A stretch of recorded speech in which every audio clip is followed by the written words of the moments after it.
Masih dengan informasi yang sama, pemirsa, KPU Provinsi Sumatera Selatan melakukan sosialisasi agar masyarakat terdaftar sebagai pemilih pada Pesta Demokrasi November mendatang. Untuk menarik animo masyarakat, juga digelar jalan sehat dan senam bersama dengan ratusan door prize yang telah dipersiapkan.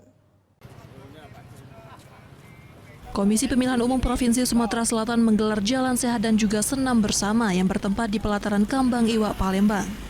Hal ini sekaligus sosialisasi KPU kepada calon pemilih agar berpartisipasi dan terdaftar pada Pesta Demokrasi November mendatang.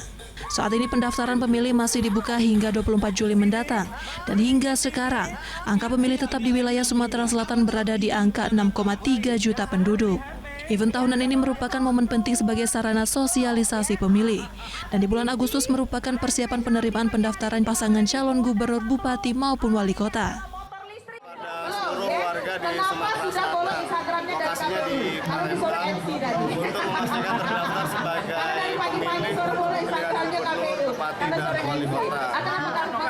Pendataan pemilih untuk pemilihan tahun ini kan akan berakhir tanggal 24 Juli. Hari ini tanggal 14 Juli, sisa 10 hari lagi. Makanya event ini untuk sekaligus mensosialisasikan kepada masyarakat agar terdaftar.